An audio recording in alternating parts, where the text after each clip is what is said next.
we're back again, and I've got a job from Tinkerman Mick. Need to do a repair part for a 3D printer. But looking at the way this is broken and been re-glued and stuff, I'm thinking maybe 3D printing might not be the way to go. I think we might make this out of metal. So yeah, to the AutoCAD we go.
Get us down to clean that line. Yeah, that would have been the timber. Oh. That's still going. We'll let that run. So we had an abrupt stop in the cutting process there because the speaker grill of my phone ended up in the beam path of the laser and caught fire. So luckily Tinkerman Mick saved that for me. He's been saving my phone for a few years in that department. So I'm happy about that. So now we're at the point where we need to assemble our mould. My apprentice is going a little insane in the background. But we're going to add some graphite to our mould layers here. And just as a lubricant, get all these things lubricated. And we'll stack our layers together to make this part. So this is going to take a little bit of time. And we'll do it all. Sounding like my apprentice is now in trouble. So yeah, we'll get all this happening.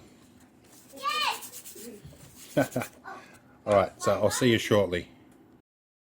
Okay, we've got our mould assembled and full of this horrible black stuff. It's all over my mouse and everything else. We're going to put some nuts and bolts on this, and our metal is nicely molten over in the back there. My apprentice is defoliating the entire backyard right now, and has been attacked by ants because she won't leave them alone. So we'll figure that out.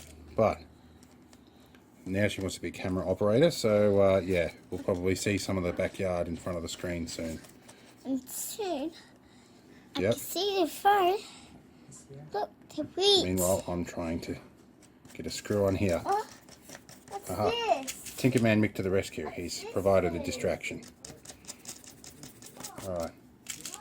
So anyway, we'll get all these nuts and bolts on, and then we'll pour some hot metal in it. Okay. So the first step here, we're going to get some light on our workspace, and we're going to stick our mould in here. I got killer. Okay. I killed the ants. I'll dismiss my apprentice for a minute there, because I don't want her around here with molten metal. Alright, now we use good old blue tack here, because amazingly it stands up to the temperatures that we will be experiencing with this mould. If we lift the mould up to a better spot in the place, that's a bit more sturdy. Get everything in here, bring our camera angle up slightly, and make sure that this is well sealed, because leaking molten metal is not fun on bare exposed legs, because I'm using Chinese safety pants right now. Alright, and I'm leaving a slight gap here so that if the metal does overflow, it pours out over this way and away from me. Alright, now we'll take some insulated gloves. Now, my metal's been a little bit hot, it's starting to separate slightly, so we'll give it a bit of a mix up, and we'll scrape the slag off the top. Alright, goes in our slag bin. Alright, now we need to find my hammer, which I believe is inside, so I'm going to use my improvised hammer, and that will help me tap it through so that I can shake it all to the bottom. Now I need a pair of pliers. Thank you, lubricating graphite. Now, bring our light back so we can see what we're doing. Alright, it's time to pour metal. Here we go. And pour in like this.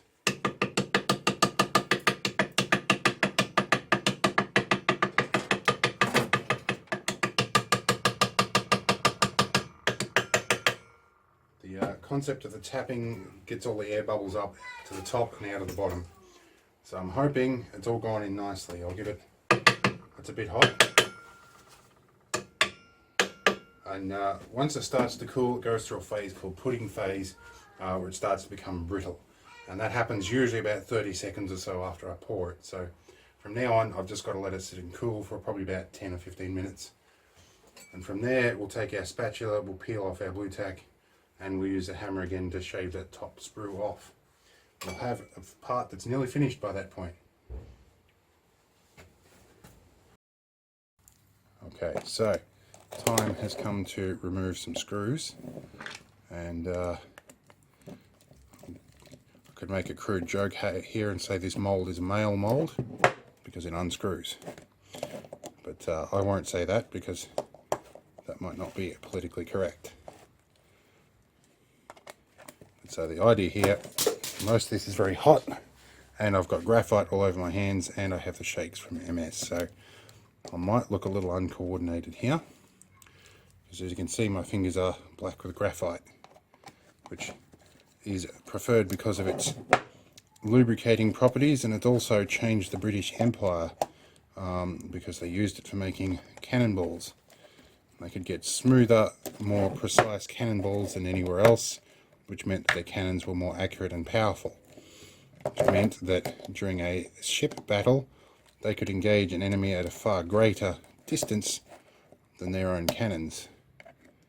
So yes, it was very, very prized in the time. Right, so once I've got all of these loose, I'm going to disassemble this whole mould. So we'll be back in a few minutes. Now we've got some of the mould apart still, and we can see the product starting to emerge here. It's still exceptionally hot, so I'm going to move over to the metal workbench and work on it from there. Okay, so I've made use of my handy dandy filming glove. Capacitive touchscreens have their drawbacks. Alright.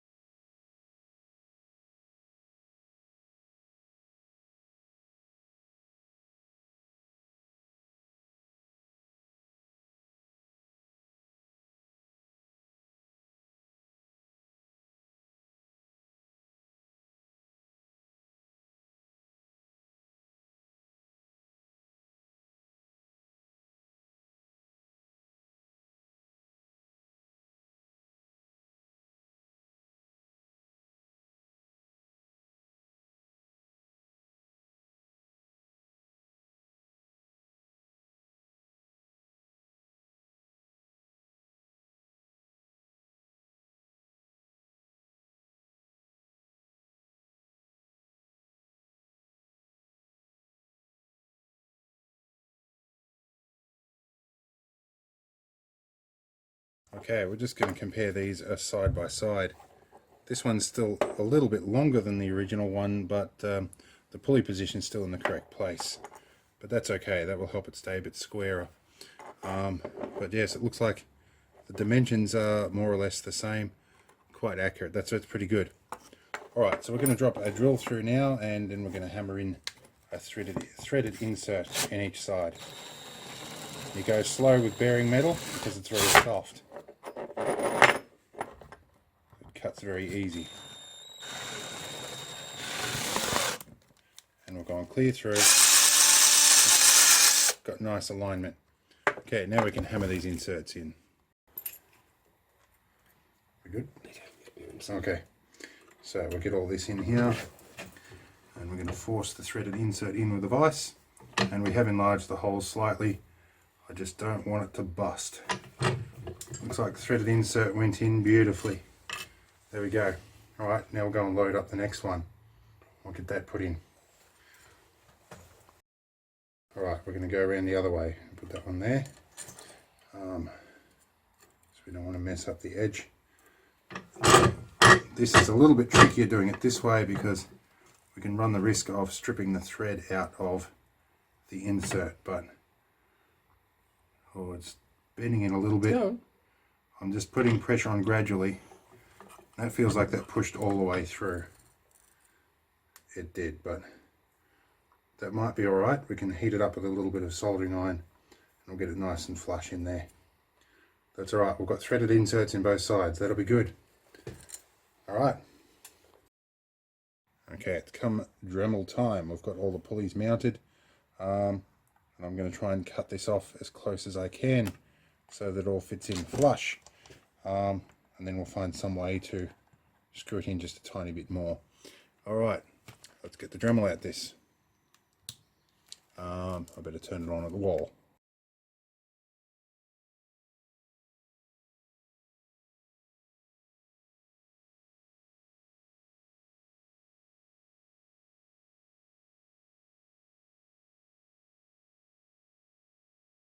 Okay, so the test fit doesn't look quite right. It's a fraction of a mil out, but we can fix that.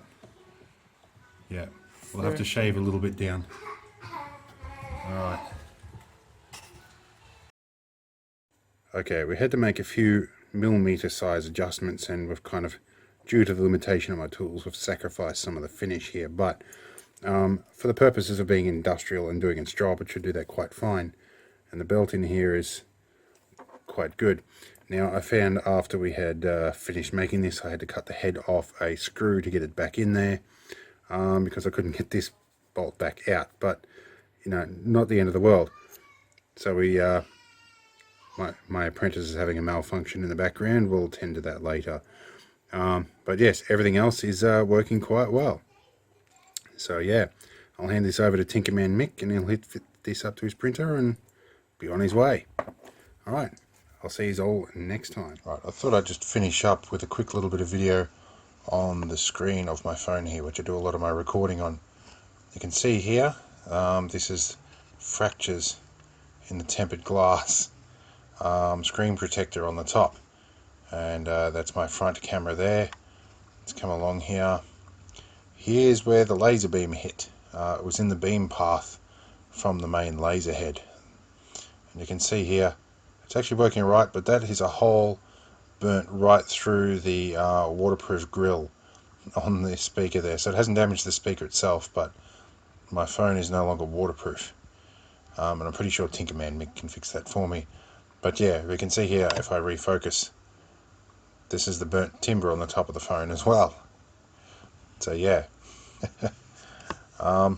yeah, make sure you keep your phone out of the laser path. So yeah, that meant we had to cut the recording short, and also recut a couple of pieces as well. So yeah, at some point I'm going to have to plug that up, but for the time being, yeah, I'll think about something else. I've got a much louder earphone anyway, and I'll need a new tempered glass protector. But yeah, thanks very much to Tinkerman Mick for rescuing that. Alright, I'll leave you all to it. Have a good one.